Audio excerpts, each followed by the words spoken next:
গতকালকে আপনাকে কইছিলাম এক ডেক পানি কানতে কানতে হয়ে গেছে গা। এখন দেখি কি হাসতে হাসতে আমার চোখ দিয়ে পানি পড়তেছে। এখন এই পানি কই রাখবো, আমার কাছে তার কোনো ড্যাক ডুক নাই। এখন বাই করছি ডেরাম, অলরেডি এক বড় ডেরামের এক ডেরাম চোহের পানি হয়ে গেছে, তাও হাসতে হাসতে। আর মাঝারি সাইজের আরেকটা ডেরাম আছে, সেটার অর্ধেক হয়েছে। মানে এত হাসি পাইতাছে আমার। ওই সাগিনুরে মেকআপ বুতুরির বিয়ের সময় কইছিল যে 3 বোনে হাত এক করে কইছিল, আমার বোনেরা আমার শক্তি। অথচ আজকে সেই বোনেরা তাকে রেখে নাচা গানা শুরু করে দিয়েছে। Disco disco disco disco disco দিবানি। কোথায় গেল শক্তি, কোথায় গেল এত বুইনেরে ভালোবাসে, এত কিছু করে, অথচ বুইনেরে এত মানে বুইনের এত কষ্টের সময় তারা ডিস্কো ডিস্কো ডিস্কো মানে মেলা জমায় ফেলাইছে। কিভাবে, কোথায় শোক সম্মেলন ডাকবে, কোথায় তারা এখানে সেখানে বসে মাথায় হাত দিয়ে বিলাপ পারবে। কি তা হইছে আমার বইনে, ও বইনে কি তা হইল তোমার রে, তুমি আইতে পারলা না কে, তোমার লিগা কত কিছু আমি করছি, এখন আর তো আমি পারি না আমার বইনে, বইনে রে। হেরি না কইরা হেরা তো মানে পদ্মাশ্বরে বাইদানি মেলা পার করে ফেলেছে রে। তো এই যে সাগিনুর যে বুইনে বুইনে বুইনে বুইনে করছে, এখন হে কালী ছোটো কালী আছে না, হে কালী কইতাছে কয় আমি দেশের থেকে বাইরের থেকে হেনতে সেহেনতে মানুষ আনছি, এখন একজনের লেগা তো আর এতগুলা মানুষের ইয়া করা সম্ভব না, তাই শুরু করে দিছি। তারপরেও কিছু করতে ইচ্ছা করতেছিল না, এখন কিছু করার নাই। বই মানে করতে ইচ্ছা করতেছিল না, তারপরেও কিছু করার নাই, শুরু কইরা দিছে। হেরা হেরা বলে বুইনেরা বুইনেরা বলে খুব মিল, খুব মহব্বত। এই মিল এই মহব্বত কই গেল? আহারে সাগিনোর, সাগিনোর হাতিনোর, দেখ দেখ দেখ কি অবস্থা হয়েছে। গেছিলি তো হাউস কইরা পরকিয়া রাজার লগে, এখন দেখছস নি তোর চেহারা চুরত, তোর অবস্থা কি? তোর বোনেরা তোরে পাত্তাও দেয় না। তো এই হয়েছে গিয়া অবস্থা। কারো দুঃখের সময় এরকম হাসতে হয় না, কিন্তু এদের মতো জঙ্গলি, এদের মতো মানে কি কমু ওই মার্কা টাইপ মানুষগো দুঃখে খুব হাসি পায়, খুব হাসি পায়। তো যাই হোক, আর কি কব, সাগিনা সাগিনা ওইবার মেকআপ বুতুরির বিয়ের সময় তো পাদ মুদ মারছে, ম্যাচিং ম্যাচিং জামা কাপড় পরা পাদ মারছে ওরে জোরে। আমি তো মনে করছিলাম যে সাগিনুরে এই হোলদের মানে হোলদ বলে এই রং খেলার মধ্যে যায় নিয়ে আবার পাদ মাইরা সবটিরে উড়াই দেয় ক্ষেতের মধ্যে। এখন দেখি যে না, সাগিনুর যাইতেই পারে না। সাগিনুর যাই তো বাপ্পির সাথে একটু তুমি তুমি করে ঘষা ঘুষি খেত, বাপ্পির মানে শরীরের সাথে শরীর লাগে। উপস বাপ্পি, তোমার শরীরটা তো সেই কোল প্রেগনেন্ট বাপ্পির সাথে। তো সাগিনুর এটা পারে নাই। আমার খুব হাসি হইতেছে, আমি কি কমু, আমার মানে মানুষের এত হাসি আহে কে, এত হাসি কি লিগাইতেছে আমার এখন এই কথাটা শুই না। তা আমি কিন্তু গতকালকে মানে সকালে যে ভিডিওটা আপলোড দিয়েছিলাম সেখানে কিন্তু আমি বলছি যে সাগিনুর কিন্তু যায় নাই। আমি এই কথাটা কেন বলছি, কারণ গতকাল আমি ভিডিও দেওয়ার আগে গতকাল রাত্রে ভিকটিম ফাদার তার চ্যানেলে ভিডিও দিছে, সে বলছে যে যায় নাই। মানে তারিখ যেদিন গেছে সেদিন সে যায় নাই, হয়তো তার পরের দিন গেছে। এখন আদৌ সত্যি কি গেছে কি না এইটাও দেখতে হবে যে সাগিনুর সত্যি গেছে কি না। যদি যায় তাহলে তো আমরা জানতেই পারবো যে গেছে কি না। এরা তো আবার মনে করেন যে এরকম চাপাবাজিও গলাবাজিও করে, যেহেতু ভিকটিম ফাদার কাল পরশু দিন একটা বিষয় জানাইছে, আর তারপরে কিন্তু আমি জানাইছি। তো এটা নিয়ে আবার হইতে পারে, আবার তারা আবার না গিয়েও কইতে পারে। কারণ দেখেন, আরিফ এর আগে আদালতের সামনে গিয়েও কিন্তু মানে আদালত পাড়াতে গিয়েও কিন্তু হাজিরা না দিয়া বলছে যে তারা হাজিরা দিয়া গেছে। এরকম নাটক বহুত হয়েছে, বহুত জানি, এখন পর্যন্ত তাদের চ্যানেলে এরকম ধরনের ভিডিও আছে। এগুলো আসলে বলতে হয় না, এগুলা নাটক ফাটক এগুলা বুঝি। মাহিনুর এখন কইতাছে যে আমাদের সাইড থেকে জানাই দেওয়া দরকার, আমরা জানাই দিলাম। তাহলে এত বছর কেন দাও নাই যে তোমার বোনে এতবার এত জিনিস করছে, তোমার বোনে হাজিরা দেয় নাই, তখন তুমি জানাইলা না, তখন তুমি কিছু করলা না, আর এখন তুমি জানাইতে আইছো। হ্যাঁ, এগুলা কাল্পনিক কলা কিছু অশিক্ষিত দর্শকরাই খাইব, ওই যে মূর্খ মার্কা বা তোমাগো লেভেলের মানুষেরাই খাইব। কয় কাল আর চাপাবাজি মারাবা, হেডাই দেহনের পালা। শেষ তো অবশ্যই আছে, যে জিনিস শুরু আছে সেই জিনিসের শেষও আছে। তো যাই হোক, আজকে আমার ভিডিওর ব্যাকগ্রাউন্ড থেকে নয়েজ আসতেছে, সেগুলার একটু স্কিপ করে যাবেন, কারণ সবসময় বারবারই বলি আমি, সবসময় সব সিচুয়েশনে ভিডিও বানানো সম্ভব হয় না। যাই হোক, এই যে এই ব্যাপারে পরিবার মানে কি আমি বলবি দেখে আর মানে বলতে পারি না। যাই হোক, এই যে এদেরকে এই ভাঙ্গারিয়ালা কটকটিয়ালা বা এই মসি পরিবারের যারাই পালিত জামাই হয়, তাদেরই একটা বৈশিষ্ট্য থাকে যে বইয়ের জুতা লাগাই দেওয়ার, জুতার বেল্ট লাগাই দেওয়ার। যেমন দেখেন, তান্দিলার বিয়ে হয়েছে, বটকা কদু লাগাই দিছে, জুতার বেল্ট লাগাই দেয়, খুল্লা দেয়, প্রত্যেক দিন এটা করে।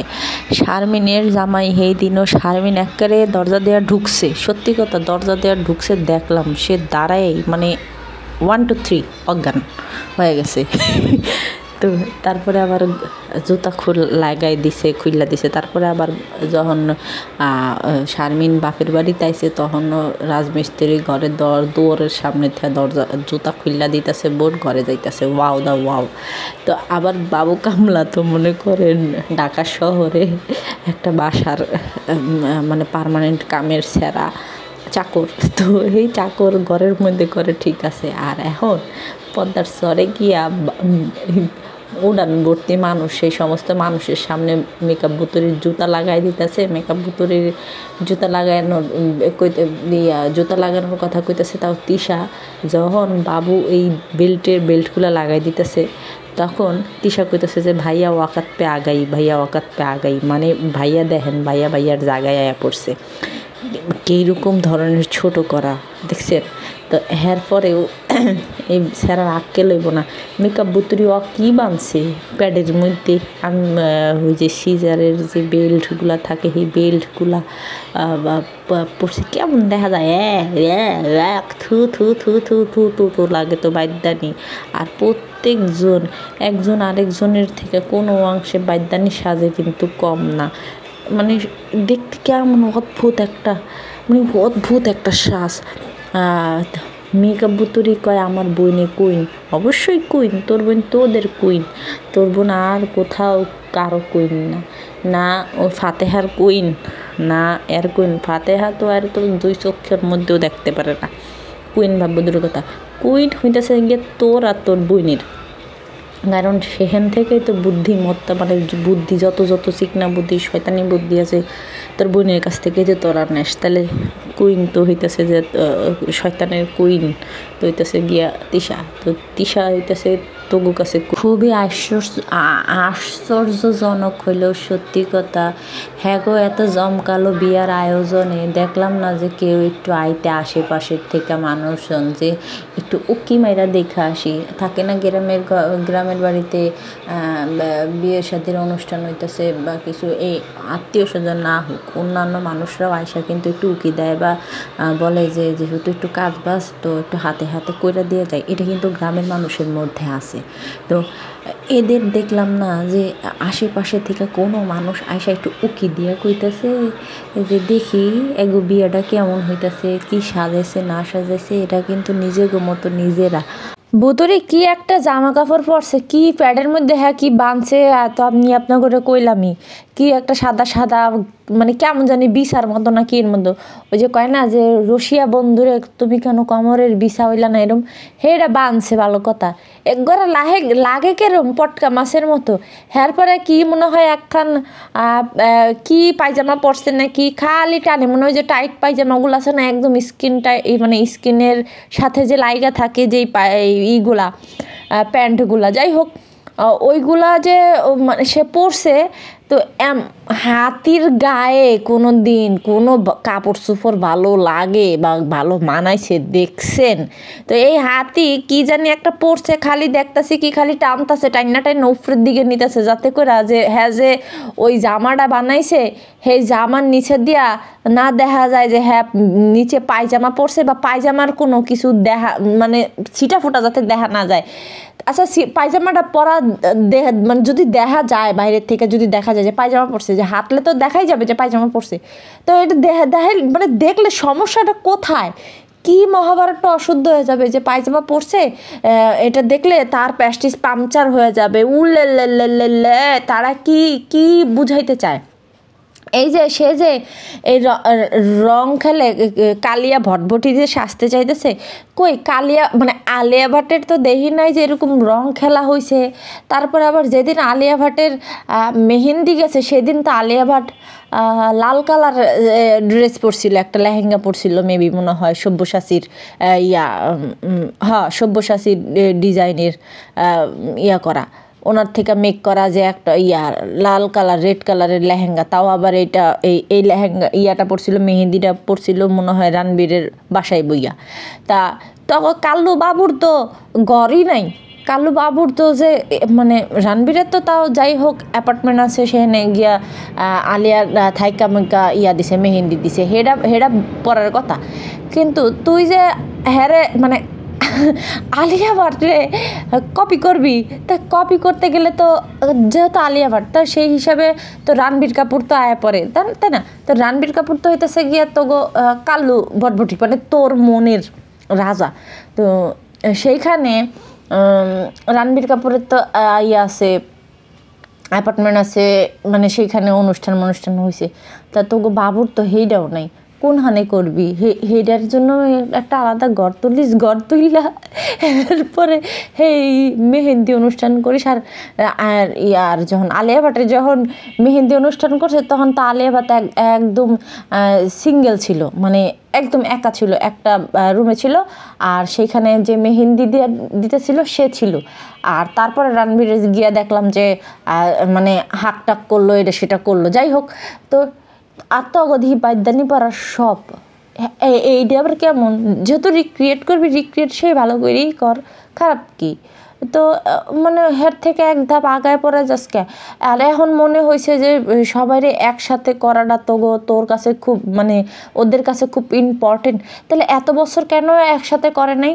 যখন মায়ের থেকে পোলারে আলাদা করে ফেলাইছিল, তখন একবারও মনে হয় নাই যে এইটা নিয়ে যে আমরা একসাথে করি বা একসাথে যাই, এই বাসাতে এই বাসা, তাতেই যাইতে মনে চায় না। আর কে কইছে যে এখন একেবারে পদ্মার চরে হানিয়া তারপরে মানে ফ্যামিলি মানুষরা একসাথে করবে? উ লে লে লে লে লে, কত কি ঢং দেখমু, তামসা দেখমু, রঙ্গলীলা দেখমু, উঠালে রে দেবা উঠালে। ওদিকে শারমিন বাপ্পিরে রং লাগায়, তিশা পাশের থেকে চাইয়া দেহে, বাপ্পির হাতে ছোঁয়া পায়ে শারমিনের ডিস্ট্রিক্ট নাচ শুরু হয়ে যায়। ওইদিকে আবার বাপ্পি শারমিনের হাতে রং পেয়ে ওই যে কি জানি থুতনিটা কেমন জানি বুসার মতো করে করে কেমন জানি প্রতিবন্ধীর মতো একটু করে না, এইরকম করি ফেলাইছে। মানে শত হইলেও তো এক্স বয়ফ্রেন্ড আর এক্স গার্লফ্রেন্ড ছিল, শত হইলেও তো সেই পুরাতন পরশ আবার লেগে আবার তাদের জাগ্রত হয়ে গেছে, দুই দিকে নাচে। ওই তারপরে আবার শারমিনের জামাই কেমন করে দেখছেন নি, ওই খালি তালিটা দেওয়া বাকি আছে, আর সব কিছু কিন্তু অলরেডি হয়ে গেছে। ওই বাবু ওই রং মাখার সময় এগো কাহিনী টাহিনী দেখে এগো হাতাহাতি দেখে কইতাছিল যে দুধ বয়ে কাল, বুঝছেন কি বয়ে কাল, সব বন্ধ কর। কেন বন্ধ করতে কইছে? কারণ দেখতেছে যে পোলা পাইন সুদ ধরে লিক্কা খাইতেছে। ও সারাদিন মনে করেন যে সারাদিন যদি একটা মানুষ কামকাজের মধ্যে থাকে, তো এই মানুষটার উপরে দিয়ে যদি এত কিছু করে, তো আর কি করবে?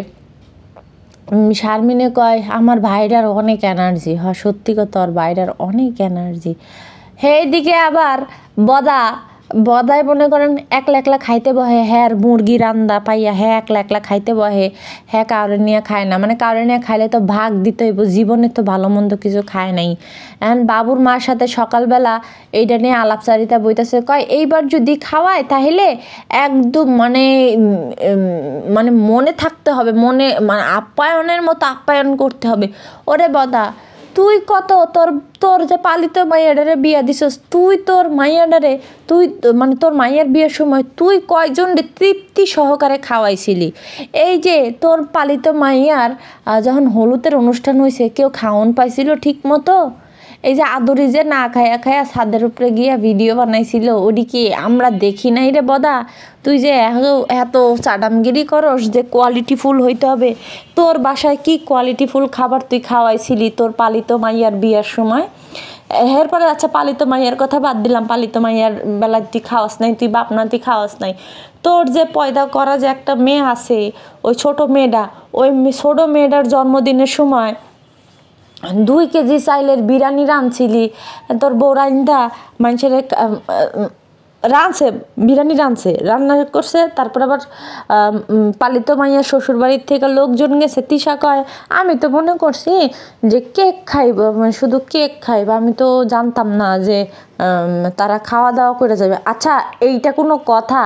এত দূর থেকে আমি মেহমানরে দাওয়াত দিতেছি খালি কেক মানে কেক খাইয়া যাওয়ানোর লেগা।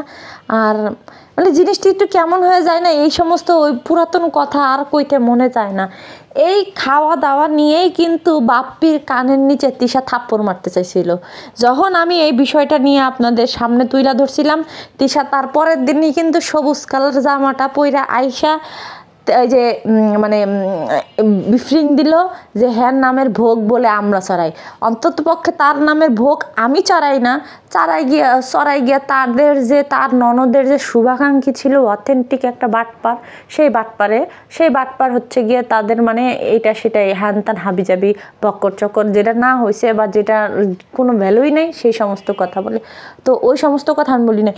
এই যে বাপ্পির সাথে রাগ হয়, দেখেন স্বামী স্ত্রীর মধ্যে রাগ হইতেই পারে, একটা বিষয় নিয়ে বা একটা কোনো কিছু নিয়ে রাগ হইতেই পারে। এখন 10 জনের সামনে বউ কি বলবে যে মানে কানের নিচে মারমু? ওটা বাপ্পি কথাটা বলার পরেই কিন্তু তিশার মুখ দিয়ে ওই কথাটা বের হয়েছে, কানের নিচে মারমু। তো এর আগে তারা আবার এটা বলতেছে যে তানে নাকি চকলেট নিছে, তাবিয়া চকলেট নিছে, এর জন্য বলছে যে কানের নিচে মারমু। আচ্ছা এটা যদি বলতো তাহলে সেটা ওই বাচ্চাদেরকে না বইলা ওই বাপ্পি বলার পরে তারপরে গিয়া এই কথা বলতে হবে কেন? এরপর আপনারা দেখছেন যে একজনের মুখের অবস্থা কী ছিল। তো সেইখানে ওরে বদা তুই তোর নিজের জন্ম দেওয়া মেয়ের জন্মদিনের মানুষের খাওয়াইতে পারিস না, তো তুই সেইখানে আবার আরেকজনের অনুষ্ঠান বা আরেকজনের মায়ের কাছে কিভাবে কোয়ালিটিফুল খাবার চাইতেছিস? তোর শ্বশুরবাড়িতে তোরা কয়জনের কোয়ালিটিফুল খাবার দিছিস? এটা কি আমরা দেখি নাই, দর্শকরা দেখে নাই? আগে নিজের ল্যাঞ্জা ঠিক কর, তারপর আরেকজনরে বলবি যে ল্যাঞ্জা ঠিক করতে। পোলোয়াও কি রে? পোলোয়া কি? দূর মরা, ভুলটাও কইতে পারি না, ভুলটা কইতে গেলেও খালি আমার গলার মধ্যে বাজে। এখন আমি কি করবো কন? কিছু করার নাই। ও ওইদিকে আবার মাহিনুর বেগমে আবার করতেছে কি, তানজিলা তো যায় নাই। এখন তানজিলা না গেছে হেডার শোকের সোডে, সে তার পেজের মধ্যে দিছে মেয়েকে নিয়ে একটা স্টোরি শেয়ার করছে। তানজিলার বাসায় যে গেছিলো মানে নিজের মেয়ের বাসায় গেছিলো তখন সেখানে ওদিকে তানজিলা কইতেছে যে ওনার পরীক্ষা তার জন্য যাইতে পারি নাই। পরীক্ষা কিসের পরীক্ষা রে? কী রে, 3rd ইয়ারে বলে নাকি শুনলাম? তো 3rd ইয়ারে যদি পরীক্ষায় দেয়, পরীক্ষা গেল কবে জানি গেল, এই এপ্রিল মাসে, এই যে এপ্রিল মাসে, এই বছরের এপ্রিল মাসে গিয়া মাস্টার্সের পরীক্ষা শেষ হয়েছে। প্রিলিমিনারি মাস্টার্সের ফাইনাল ইয়ার শেষ হয়েছে, ঠিক আছে? তো মাস্টার্সের রেজাল্ট এখন পর্যন্ত দেয় নাই, আর ওগো বলে অনার্সের রেজাল্ট দিয়ে দিছে। আমি যতটুকু জানি গ্রুপে অনেক গ্রুপে দেখলাম যে মানে অনার্সের 3rd ইয়ারের রেজাল্ট নাকি দিয়া দিছে। তো রেজাল্ট বের হইতে পারলো না, ফর্ম ফিল আপ করতে পারলো না, রেজিস্ট্রেশন করতে পারলো না, বই কিনতে পারলো না।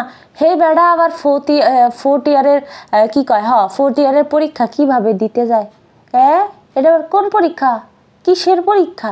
যদি ভাইবা হইতো বা ইনকোর্সও হইতো তাও তো বুঝা লইতাম যে হাই মনে হয় হেই। আর ইনকোর্স পরীক্ষা তো এত দেরিতে হইব না যে 4-5 মাস পরে হইব।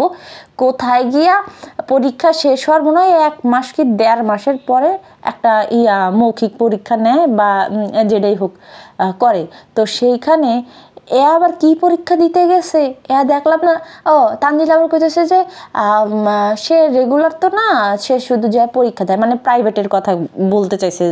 এগুলো তো অশিক্ষিত মূর্খ, এগুলো তো বুঝবে না যে কোনটা প্রাইভেট আর কোনটা তো রেগুলার। তো কইতেছে যে যায় শুধু পরীক্ষা দেয়। আচ্ছা যায় যদি পরীক্ষায় দেয় তাহলে বই কিনতে হবে না? বই কই পরে কোন হানি দেখি না তো যে পড়াশোনা করে। আর গিয়া কি ছাত্র ঘরের মধ্যে বই নাই বা একটা খাতা নাই, বা দেখলাম না যে একটু পড়াশোনা করে।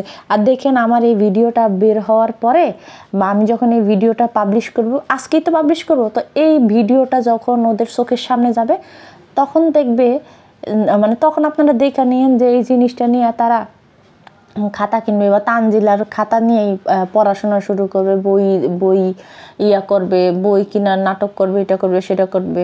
তো এটা কইরা মানুষের দর্শকদের খাওয়াবে। যখন আমি এই যে ওনাদের যে ট্রেড লাইসেন্সের কথা বললাম, তার পরের দিনকায় গিয়া কিভাবে তানজিলা সাথে সাথে, মানে কিছু কারণ নাই কোনো কিচ্ছু না, সে সাথে সাথে গিয়া ওই যে দেখাইতেছে যে আমার টিন সার্টিফিকেট, মানে এই যে এরা বলে আবার আমাকে ভিডিও দেখে না। এটা না দেখলে আবার তানজিলা এই ভিডিওটা দেওয়ার পরে আমার ওই চ্যানেলে গিয়ে বা আমার ওই ভিডিওর কমেন্ট সেকশন আইসা ওর দেয়া ফেক আইডি দেয়া কীভাবে কমেন্ট করা যায়, এগুলো বুঝেন না। এগুলা মানে কী কুমার, যাই হোক, এত ভাই মানে এত চালাক বার আমি না, আর এত বাটপারি আমার জন্মের পরের থেকে আমাদের করতে হয় না। তো যেই কারণে আমরা তো বাটপার না, আর এত কথার মায়ের পেছও আমরা জানি না।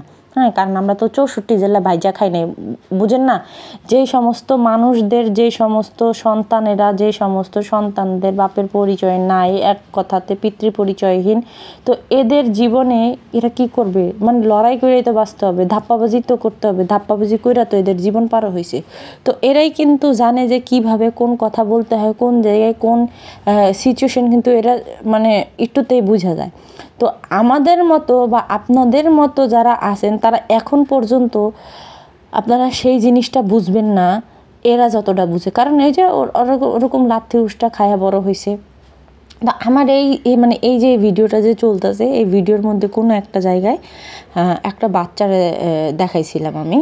তো এই বাচ্চাটা মানে এই বয়সে ওই যে কোনায় যে বাচ্চাটা গেল দেখলেন আপনারা, ওই যে কোনায় দেখছেন, ওই যে বাচ্চাটা যে প্যান্ট পরে রয়েছে। তো এই বাচ্চাটার যদি সামনে দিয়ে আপনারা দেখছেন, ওর এখন অবস্থা কি? ও যদি একটা ভালো ঘরে মানে হইতো, যাই হোক, আল্লাহ যেটা করছে ভালোর জন্যই করছে, আমি কিন্তু এটা এই বাচ্চাটারে নিয়ে করতেছি না। এই বাচ্চাটা যদি আরও একটু ভালো ঘরে হইতো তাহলে এই বাচ্চাটার কি এরকম পোশাক আশাক, এরকম চেহারা সুরত থাকতো? জীবনেও থাকতো না। তো এইটাই হইতেছে গিয়ে কথা। যাই হোক, তো আজকের ভিডিওটা একটু পর্যন্তই। ভালো থাকবেন, সুস্থ থাকবেন, আল্লাহ হাফেজ, আসসালামু আলাইকুম।